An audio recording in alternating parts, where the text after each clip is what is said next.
دا مکلف مخلوقات مسئول دی خواهان بیادی و که امت ده خواهان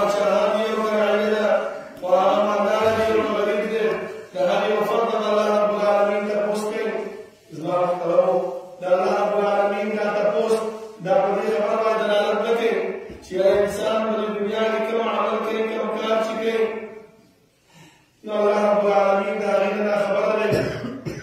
د زما محترمو کې الله رب العالمین دا تپوس پوښتنه د دې وجې نه کوي چې دا زموږ د دنیا ماحول دی کله چې کوم یو انسان یو جرم وکړي یو غلط کار وکړي او هغه عدالت ته پیش شي هغه تاڼې ته ویسي هغه د مشر ته ویسي نو هغه سمدستي خپل د جرم او د خپل د کار نه منکر کېږي چې یاره دا کار او دا جرم ما نه دی کړی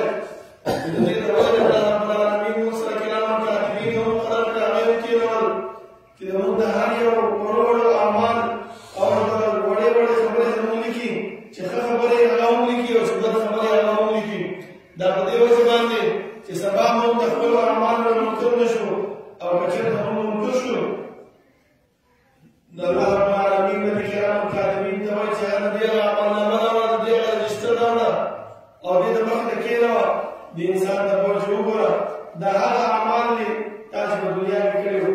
پلانې ورځ باندې پلانې ټیم باندې په پلانې ځای کې دا عمل تا کړی او دا ښه عمل دې کړی او بد عمل دې کړی د هغه وخت کې به انسان بل هېڅ هم نشي کولی صرف دا ارمان به کوي چې یا ما لهذا الكتاب لا يغادر صغيرة ولا كبيرة إلا أحصاها هاي أفسوس او ارمان د دې کتاب نه چې د ورځ ما وړه ګلاره پرېښې ده او غټه ګلاره پرېښې ده پکې ټولې راګېره کړې ده د دې نه وجه زما محترم الله رب العالمین موږ ته تپوس او پوښتنه کوي د الله رب العالمین د ټولو کورونو رحمتونه د جناب محمد رسول الله صلی الله علیه وسلم باندې چې هغه موږ د الله رب العالمین ذات او صفات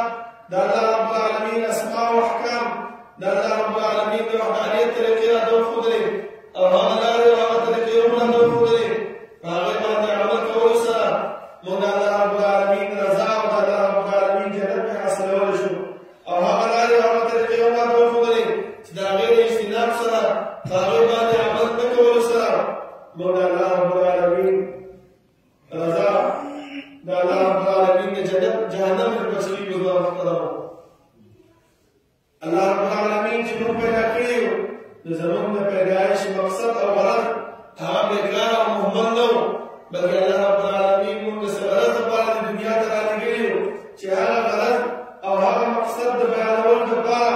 الله رب العالمین یو لک او څلېر زره کم او بیش پیغمبران هغې له ولېږل او هغوی راته همدغه خبره بیانه کړه چې انسانه ستا د دنیا ته د راتګ مقصد هغه دغه خبره ده چې وما خلقت الجن والانس الا ليعبدون ما انسانان او پیریان نه دي پیدا کړي مګر خپل عبادت لپاره اوس دا عبادت چې انسان کوي نو د دې عبادت د قبلېدو لپاره د دې عبادت د ختمولو لپاره د دې عبادت د ضایع کولو لپاره ډېر اسباب دي زما محترمو ځکه شیطان هغه چې کله الله رب العالمین ورټلو او لعنتي کو دنیا ته راولېږلو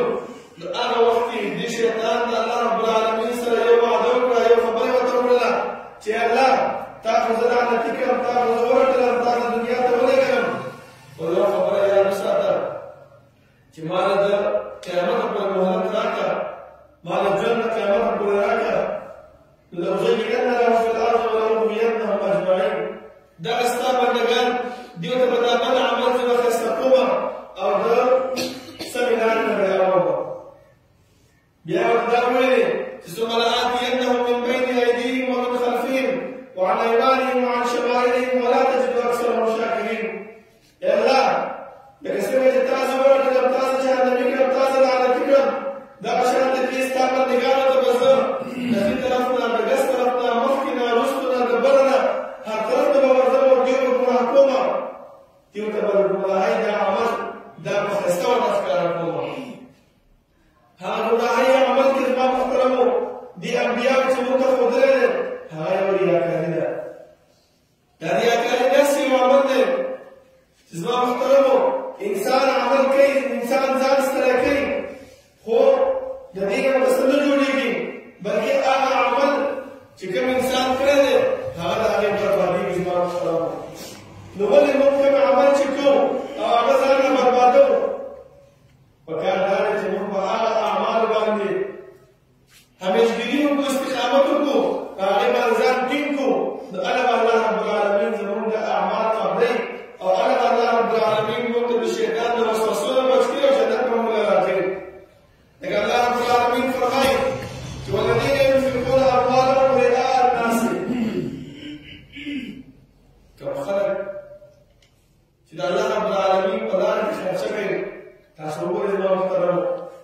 بلکې الله رب العالمین فرمایي وسارعوا الى مغفرة من ربكم وجنة عرضها السماوات والارض اعدت للمتقين.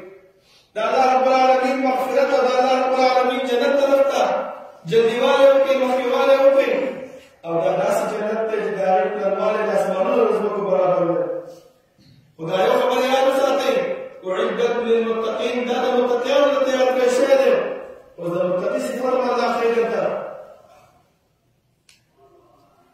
لکه انسان په ذهن کې به دا سوال لري چې یاره متقي څوک کېدی شي؟ متقي هغه کسان دي یؤمنون الذین ينفقون فی السراء والضراء. متقي هغه انسان دی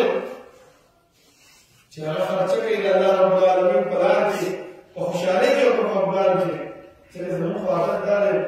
چې موږ په خوشحالۍ کې خو خرچه نه کوو، چې زړه مطمئن هېڅ خرچه نه کوو. څوک راشي سایل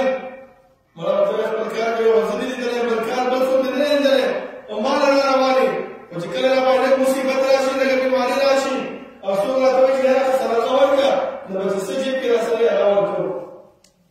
الله رب العالمین فرمایي چې دا متقي څوک دی چې هم په خوشحالۍ کې ورکوي، هم په خفګان کې ورکوي، هم په مصیبت کې ورکوي، هم په نعمت کې ورکوي، چې په ده باندې کله روښانتیا راغلی زما محترمو. دلته الله رب العالمین فرمایي چې کوم یو انسان دا غواړي چې د هغې دغه عمل، دغه د متقي کېدو صفت بربادېږي او هغه ځان نه بربادوي، هغه څوک دی؟ ينفقون اموالهم رئاء الناس. ځکه موږ د الله په لار کې خرچه نه کوو، د الله رب العالمین لپاره خپل مال نه لګوو، خو چې څوک یې لګوي نو نن سبا به یو لوی مصیبت دی، موبایل ورسره دی چې 5 روپۍ ورکوي، موبایل ته تصویر وباسي، بیا په فیسبوک باندې اپلوډ کړی چې ما پلاني دی 5 روپۍ ورکړې. نو الله رب العالمین فرمایي چې دغه کسان ينفقون اموالهم رئاء الناس، دغه خلکو ځان ښیي چې پلاني جومات کې ما 5 روپۍ چنده ورکړله، کسې مخکې مې ورولې چې زه دا پیسې ورځم چې زما تصویر راوړې، زما څه دی نو ویډیو جوړه کړي، دا هر څه زما محترم دا څه لپاره الله فرمایي چې رئاء الناس، خلکو ته ځان ښیي. ولا یؤمنون بالله ولا بالیوم الاخر، او په دې کې چې دی نه د الله باندې ایمان سره او د آخرت باندې ایمان سره. بیا الله رب العالمین یو لوی وعید درته ذکر کړی دی، وعید زما محترم ورپېږي ومن یکن الشیطان له قرینا فساء قرینا. او چې کوم کس دا کار کوي نو د دې انسان د شیطان سره ملګرتیا ده، او دا ملګرتیا یې ډېر بده ملګرتیا ده زما محترم. ولې شیطان په الله سره وعده کړې وه چې زه دا بد عمل دوی ته به ښایسته کومه. که ته تپوس وکړې چې یاره دا ویډیو دا تصویرونه وباسې، یاره ځان سره ږدمه، یاره چا چې دا پیسې راکړې دا همغه ښیمه چې داسې ستا پیسې یې په سمه لاره کې ولګولې، ستا پیسې یې په صحیح ځای کې ولګولې، حقدار دې مه رسولې. زما محترمو دغه خبرې بیا د طرفه مخکې نه کوي. خو الله فرمایي چې ومن یکن الشیطان له قرینا فساء قرینا. چا لپاره چې شیطان بد ملګری شو، دا ډېر بد ملګری دی زما محترمو. بیا د ریاکارۍ یو څو صورتونه دي زما محترمو. ځکه دا ریاکاري ده، یو ریاکاري د منافقینو ده چې منافق سره الله فرمایي چې کله منافق سره هغه مانځه ته ودرېږي نو څنګه لمونځ کوي، ځان ښیي په دې مانځه کې، او د الله رب العالمین یاد نه کوي چې الله فرمایي ان المنافقین یخادعون الله وهو خادعهم. دوی الله نه دوکه ورکوي، خو حالان کې داسې نه ده، بلکې دوی خپل ځان نه دوکه ورکوي. هغه څه شی دی؟ وإذا قاموا إلى الصلاة قاموا كسالى. مانځه ته چې ودرېږي مسسس ودرېږي. د الله رب العالمین طرف ته توجه برابرې، دا په دې خبره باید توجه برابرې چې الله ماته ګوري، د دې خبرې توجه برابرې چې زه سبا الله رب العالمین د زما الله مبارک تپوس کوي چې یا انسانه زما اطاعت او زما بندګي څونه کړې وه، د دې خبرې ته توجه یې دا منافق دی، دا ریا په دې کې موجود ده، او دې صفات د الله رب العالمین موږ ساتلي یو. الله رب پیغمبر صلی الله علیه وسلم فرمایي چې کوم انسان دغه صفات په هغه کې موجود شي نو هغه څه شی دی؟ منافق دی ریاکار دی اوس زموږ خپل ځان کې روانو سوچ وکړو چې زموږ د منځونو څه حال دی موږ څنګه منځونه کوو اول خو موږ ما وخت راوړو چې د منبر باندې ولاړ یو او تاسو نصیحت کوو اول زموږ خپل منځونه ټیک نه دي ځکه زموږ دا خبرې زموږ دا وینا دا اثر هم نه کوي که چېرته موږ خپل منځ اول صحیح کړو الله رب العالمین ته ځان متوجه کړو زموږ دا وینا زموږ دا خبرې زموږ دا بیان دا به د خلکو کې به اثر شروع کړي زما محترمو بل زما محترمو ریاکاري هغه دا ده چې یو انسان ښایسته جامې واچوي او په دې جامو کې ځان ښایي او دا اوچت لګېږي او داسې داسې ګرځي دا د ریاکارۍ علامات دي زما محترمو یو صحابي راغی رسول الله صلی الله علیه وسلم تپوس وکړ د الله رسوله یو انسان سره پیسه شته هغه پیسه راخلي په خپل ځان باندې لګوي ښایسته جامې اچوي صفا سوتره جامې اچوي نور داسې ښه اعمال شیان اخلي چې په خپل ځان باندې ښکاره کړي چې الله رب العالمین ماله مال راکړی دی نو رسول الله صلی الله علیه وسلم وویل چې دا خبره ستا صحیح ده ځکه الله رب العالمین خپله ښایسته دی او ښایستهوالی خوښوي خو د دې دا مطلب نه دی چې ته ځان خلکو ته لوی کړي چې یاره تا سره نشته یم ما سره شته دی وګوره زه داسې داسې یم ما له الله داسې داسې مال راکړی دی دا ریاکاري زما محترمو د الله رب العالمین ته خوښه نه ده یو انسان داسې ریاکاري په جامو کې کوي چې ښه ورسره مال او دولت شته دی خو بیا هم پیوند والا جامې اچوي په جامو کې کپړې لګولې وي او ځان عاجزه خلکو ته ظاهروي دا خلک ما باندې دا ګومان وي چې ډېر متقي انسان دی او ډېر عاجزه انسان دی وګوره سره د مال نه په ځان باندې نه لګوي په ځان باندې خرڅه نه کوي هغه الله رب العالمین چې کوم مال ته ورکړی هغه په ځان نه ظاهروي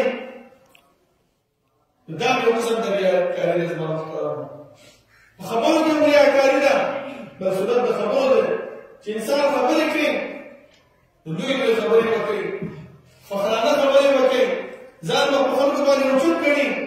دا هم دې د وجې نه کوي چې دا خلک ما ته وګوري چې والله دا ډېر یو لوی شخصیت دی دا هم ریاکاري ده زما محترمو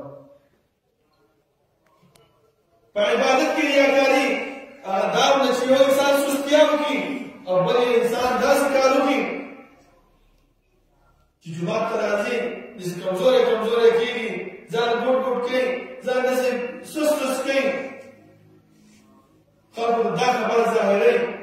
چې ما ډېره عبادت کړی دی ما د الله رب العالمین ډېره بندګي کړې ده دومره بندګي مې وکړله چې کمزوري په ما کې راغله زه پرېږدی نه شمه ګوټ ګرځمه سست ګرځمه د څه د وجې نه چې د عبادت مې د الله رب العالمین دپاره کړی دی دا مې یو قسم د ریاکاري ده زما محترمو اوس پکار دا دی موږ د خپل ګریوانونو کې سوچ وکړو چې آیا موږ څومره ځان د دې ریاکارۍ نه ساتلی دی داسې اعمال نه موږ څومره ځان ساتلی دی الله رب العالمین موږ ته څه فرمایي چې اعدت للمتقین دغه جنت الله رب العالمین د متقیانو تیار کړی دی متقي څوک دی هغه صفات الله رب العالمین موږ وکړه چې ينفقون فی السراء والضراء او بله خبره زما محترمو چې الله رب العالمین موږ ته بیان کړی دی چې د متقي صفات هغه څه شی دی په دې کې موږ ټول مبتلا یو زما محترمو که زه یم که نور خلک دي که هغه کشر دی که هغه مشر دی که هغه د اوسنی ځوان دی که هغه بوډا دی په دې یو عمل کې موږ ټول مبتلا یو زما محترمو هغه څه شی دی الله فرمایي والکاظمین الغیظ غصه ستونکي متقي څوک دی چې غصه وشکي یو انسان دی دا انسان غصه کو د باندې زیاتې وکړو ظلم یې وکړو او دا طاقت لري په دې خبره باندې د ده بردبار او په دغه باندې سم موسم دی او دا خبره غصه وشکي رسول الله صلی الله علیه وسلم یو وخت صحابه ته تپوس وکړو چې ای زما صحابو تاسو کې بهادر انسان څوک دی پیغمبر صلی الله علیه وسلم وفرمایل وکړي دغه انسان مهاجر دی. نو رسول الله صلی الله علیه وسلم فرمایي چې او دا ستاسو په دریځ باندې، لیکن الله رب العالمین په دریځ باندې مهاجر هغه انسان دی چې غوسه ورشي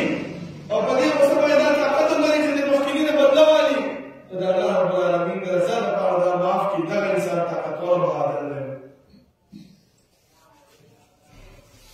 یا موږ څه کوو؟ موږ یو بل مصیبت هم راغلی دی. الله رب العالمین په دې آیات کې فرمایي چې والعافین عن الناس، عفو وکړئ خلکو ته. دلته یو واقعه زه تاسو ته پوهې لپاره بیانوم. سلیمان بن مهران رحمه الله د هغه یو وینځه وه، هغه ته یې ویلې چې دا زما د تپوس اوبه راوړه. هغه لاړه اوبه یې چې راوړلې، چې کله به د مخې ته یې ښودلې د لاس نه وښودلې، ټولې به د کپړو وغورځېدلې. هغه سم غوسه شو. د راوړو د وینځې ورته وویل چې الله فرمایي چې والکاظمین الغیظ، د متقي انسان صفت دا ده چې غوسه وڅکي. هغه سمدستي وویل. ځکه زموږ اسلافو کې دا یو لوی عادت و چې کله به د قرآن پېښ شو، د الله حکم ورته مخته پېښ شو، بس سمدستي به ودرېدل. هغه له ټیک دی زما معاف کړي، هغه ځان په دې نه کېږي. الله فرمایي چې والعافین عن الناس، عفو وکړه، د سید ته ما آزاد کړي. اوس په دې وخت کې موږ سوچ وکړو زما محترمو، وینځې شته نه، غلامان شته نه، نو والعافین عن الناس باندې موږ څنګه عمل کوو؟ د دې مثال به موږ څنګه ګرځو؟ د دې مثال به موږ داسې ګرځو محترمو، دا لوی مصیبت موږ کې موجود دی. اول په ما کې، بیا په نورو کې، چې موږ چا سره ښېګڼه وکړو، موږ چا ته عفو وکړو، موږ چا سره نیکي وکړو، بیا چې د هغې نه لاړ شو، غرمه کې مازدیګر کې یو مجلس وي، یو څلور پنځه ملګري راغونډي او هغه ته بیا وایو چې یاره پرون یو کس و ډېر زیاتی راسره وکړو، ډېر ظلم را وکړو، ډېر صبر غوسه یې راوستله، خو څنګه د طاقت نه وي چې کوم دی هغه معاف کړو. ولې؟ د جمعې په خطبه کې مې ملا راوتلي چې هغه ویلي چې متقي صفات څه دي؟ چې غوسه ستونکي ما به غوسه وڅکله. د زما محترم دا خو تا خپل اعمال برباد کړه. هغه ریاکاري د خلکو دور ښودله چې یاره ما دا عمل کړی دی. په اعمالو کې ریاکاري دا ده زما محترمو چې ته دا سړي چې کوم تا معاف کړی د هغه سپکاوی دی بیا نور باندې بیان کړو، او خپل چې کوم عمل دې کړی دی هغه دې دې خلکو ته وښودو چې دا عمل ما وکړو. هغه ریاکاري دې وکړه زما محترم، هغه عمل هغه دې برباد. والعافین عن الناس، عفو وکړه. بس چې تا کومه نیکي وکړله، تا سره په سره د غوسې نه معاف کړو، بس هغه ځای هلته پرېږده. بیا چا ته دا مه وایه چې یاره ما داسې کار وکړو، ما داسې کار وکړو، ما سره هغه زیاتی وکړو، ما هغه معاف کړو، ما دا کار وکړو، ما دا کار، دا خبرې زما محترم بیا پرېږدو. ځکه دا یو قسم د ریاکاري ده، او په دې کې موږ ته خوند ملاوېږي، موږ ته لذت ملاوېږي. د څه د وجې ده؟ په دې وجه باندې چې شیطان د الله رب العالمین سره وعده کړې وه چې لأزینن لهم فی الارض ولأغوینهم اجمعین. دغه بد عمل، دا د جهنم د تګ عمل، دا د انسان د تباهۍ عمل، دا به زه د ثواب په نیت پېښ کوم. چې ثواب په نیت پېښ کړم، د خوند په نیت پېښ کړم، د لذت په نیت پېښ کړم، دا به د انسان د دې نه څه نه کوي؟ توبه او استغفار به نه کوي، او دغه عمل به درته سپک ښکاري. زما محترمو، حالانکه د الله رب العالمین په نسبت باندې هغه عمل ډېر د تباهۍ عمل دی. په دې باندې زموږ اعمال بربادېږي. زما محترمو، د پکار دا دی چې دغه قسم ریاکارۍ نه موږ ځان وساتو. چې مانځه نه راځو نو په دې نیت باندې راشو چې الله رب العالمین ماله اجر راکړي، په دې نیت باندې راشو چې دا د الله رب العالمین حکم دی ځکه راځو. ځکه علما فرمایي، خاص کر حدیث رسول الله صلی الله علیه وسلم دی چې یو انسان دا غواړي چې د هغه ګناهونه معاف شي، د هغه درجات شي بلند شي، نو دا یو څو اعمال او دا خپل زندګۍ خامخا راولي. هغه اعمال څه شي؟ ځکه موږ خو ګناهګار یو، موږ خطاکار یو، شیطان موږ پسې نښتی دی چې کوم د ګناه عمل دی، کوم د تباهۍ عمل دی، هغه موږ د ثواب په نیت باندې موږ باندې کوي، موږ د هغې نه غافله یو. هغه څه شی دی زما محترمو، نن سبا یخنین ده. رسول الله صلی الله علیه وسلم فرمایي چې کوم انسان اودس وکړي، او څنګه اودس وکړي؟ په سختۍ کې اودس وکړي، لکه یخنۍ موسم دی، ګرمې اوبه نشته دی، او دا بیا هم چې دی نه په یخو اوبو باندې اودس وکړي، د الله رب العالمین عبادت ته راشي. دې ته مکارم ویلی کېږي زما محترمو، او حدیث کې دې ته رباط ویلی شوی دی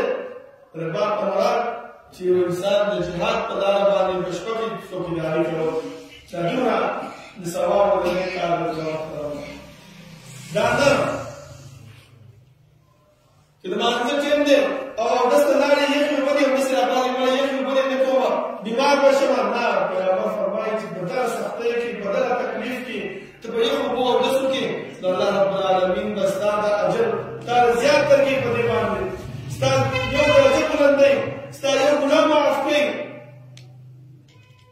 او بیا چې ته اودس په کور کې وکړو جومات ته رالې نو دا ستا دا راتګ یو قدم ته ستا یو ګناه معاف کېږي یو درجه دې بلندېږي زما محترمو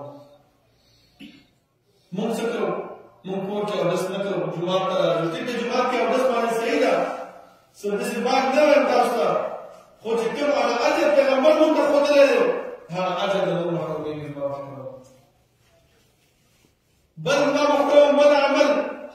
دا یو عمل نن سبا په دې خدای کې چې په یو اوبو اودس وکړو او کور نه په جومات ته راشو دا د اجر او ثواب عمل دی په هر وخت کې اوړی وي که ژمی وي که هر قسم موسم وي په هغې کې په دې باندې عمل پکار دی زما محترمو بل عمل چې پیغمبر مونږ ته ښودلی دی د دې ګناه نه بچ کېږو دې ریاکارۍ نه مونږ بچ کېږو هغه څه شی دی چې یو لمونځ وکړو او د بل لمونځ انتظار کړو سلف اسلاف به جومات کې کېناستل او د لمونځ انتظار به کوو اوس چې مونږ دې جومات کې کېنو زما محترمو مونږ نو کهکشه خلک یو مونږ کاروباریان خلک یو مونږ دکانداران خلک یو د جومات کې چې ناست وو نو مونږ نو کهکشه د مونږ نوکري هم خرابېږي زموږ چې دکانداري خرابېږي زموږ نور کار کسب خرابېږي شل قسمه قصې دي مونږ سره نو علماء د دې تطبیق بیان کړی دی تطبیق واورئ زما محترمو چې حدیث کې راځي چې انتظار الصلاه بعد الصلاه یو منزله بعد بل مونږ انتظار کوي نو څنګه وکړو هر وخت به ته غړې ته ګورې هر وخت به ستا په زړه کې دغه سوچ پروت وي که ته دکان کې که ته کور کې که ته په نوکرۍ کې که ته په مزدورۍ کې ستا ذهن کې به دا خبره موجوده چې یاره غرمې لمونځ مې وکړو د مازدیګر لمونځ څو ټایم پاتې دی 15 منټه پاتې دی 10 منټه پاتې دی چې دا سوچ تا سره موجود وي دا فکر تا سره موجود وي په دې سوچ او فکر سره انسان په دغه انتظار کوي عزیز زما محترمو د الله رب العالمین د دې انتظار په وجه باندې د دې انسان درجات بلندوي او ګناهونه معاف کوي او بل کفاره څه شی ده د ګناهونو که انسان نه ګناه وشوله ریاکاري مونږ نه وشوله نو د هغه کفاره څه شی دی نو پیغمبر صلی الله علیه وسلم کفاره مونږ ته ښودلې ده چې هغه څه شی دی افشاء السلام سلام عام کو زما محترمو دا سلام په وجه باندې مونږ څه کوو مونږ چې کور ته لاړ شو سلام واچو زموږ د کوګې میندې وروڼه خویندې وایي چې څه سلام دي وي چې زه یو سلام چې راځې سلام دا څنګه سلام نه شروع کړی دی یقین دا زموږ د ګناهونو کفاره ده زما محترمو داسې کار مه ګڼئ دې ته حقیق نظر باندې وګورئ دا زموږ د ګناهونو یو نجات دی زما محترمو دا زموږ کفاره ده لکه صحابو په دغه کې راځي تاریخ کې راځي چې کله صحابو روانو مخته به دیوال راغی یو ملګری به دیوال دې غاړه شو بل ملګری به دیوال دې غاړه شو یا چې مخته به لاړه وره به منځ کې راغی یو ملګری به دیوال دې سیټ ته شو بل ملګری به دې سیټ ته شو و چې بیا به ملاوېدل نو بیا به سلام کوو ولې هغو ته پته وه چې موږ ګناهګاران یو ځکه الله رب العالمین دې صحابو ته د جنت زیری په دنیا کې ورکړی دی او دائما راته وایي چې فإن آمنوا بمثل ما آمنتم به فقد اهتدوا که په دې صحابه په شان ایمان راوړو او د دې په لار باندې روان شي نو کامیاب به شي بل زما محترمو د کفاره د ګناهونو کمزوري خلکو ته مسکینانو ته خوراک ورکول مېلمستیا کول دا هم د ګناهونو کفاره ده زما محترمو الله رب العالمین نه دعا ده چې الله رب العالمین د عمل کولو توفیق راکړي او الله رب العالمین موږ هغه اعمال واخلي چې هغه موږ د ګناهونو کفاره وي او موږ په هغې باندې درجې بلندېږي او ګناهونه زموږ معاف کېږي او الله رب العالمین موږ دغه ریاکارۍ نه وساتي زما محترمو لږ سوچ پکار دی لږ فکر پکار دی خپل ګریوانونو کې سوچ پکار دی اقول قولي هذا واستغفر الله لي ولكم ولسائر المسلمين إن الحمد لله نحمده ونستعينه ونستغفره ونعوذ بالله من شرور أنفسنا ومن سيئات أعمالنا من يهده الله فلا مضل له ومن يضلل فلا هادي له وأشهد أن لا إله إلا الله وحده لا شريك له وأشهد أن محمدا عبده ورسوله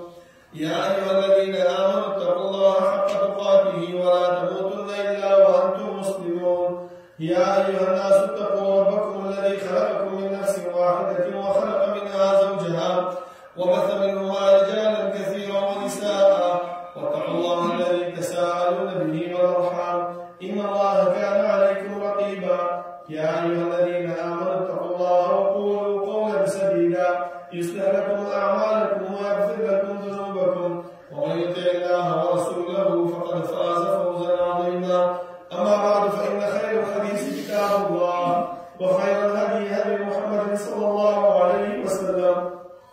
وشر الأمور محدثاتها وكل محدثة بدعة وكل بدعة ضلالة وكل ضلالة في النار. زمان محترم ده رياكاري تباهي شيء زمان محترم رسول الله صلى الله عليه وسلم من فرمائي إن أخوف ما أخاف عليكم الشرك الأصغر يقينا زيش بتصبر نيريك وإزما صحابه وإزما أمته أو نرسل بتصبر نيريك على الشرك الأصغر صحابه فقط بجدر على الشرك الأصغر شيء پیغمبر صلى الله عليه وسلم فرمائي الشرك الأصغر رياضة يقول الله تعالى يوم القيامة إذا جزي الناس بالأعمال كما قال الله رب العالمين في كلام بدروا في أعمال سنان ذروه اذهبوا إلى الذي كنتم ترون في الناس فانظروا أهلا تجدون عندهم جزاء لا شيء هم كسان الله في الدنيا بالكاس وشارك أخبر أعمال خدل ولا شيء غير بدروا ما استطاعوا بدنا نشتري لكن ممكن عملكم خلقوا دزان خايو ممكن كما عملكم ولا ناس فيه خلقوا دوايو كما دادا كانوا نوكو كسب معافكو دائما بيسي وكذي جسر مخيكا وكذا الخيمات قرض الله رب العالمين وجه واسطة أستعمال نشتري زلام شغال ولا كانت بيزا فضلين سورة تبعية عمل الله كرام ودار المنافقين صفة من الله رب العالمين تعالى كالله رب العالمين دار صفات الموسى دار يا كاري صفات الله الموسى أعمال الله رب العالمين نواقي هذا المنذر بلاهون كفارة زيجي هذا المنذر درجات بلند يعيب على جموع بلاهون ختميه ربنا لا تزغ قلوبنا بعد إذ هديتنا وهب لنا من لدنك رحمة إنك أنت الوهاب ربنا اغفر لنا ولإخواننا الذين سبقونا بالإيمان ولا تجعل في قلوبنا غلا للذين آمنوا ربنا إنك رؤوف رحيم ربنا لا تؤاخذنا إن نسينا أو أخطأنا ربنا ولا تحمل علينا إصرا كما حملته على الذين من قبلنا ربنا ولا تحملنا ما لا طاقة لنا به واعف عنا واغفر لنا وارحمنا أنت مولانا فانصرنا على القوم الكافرين.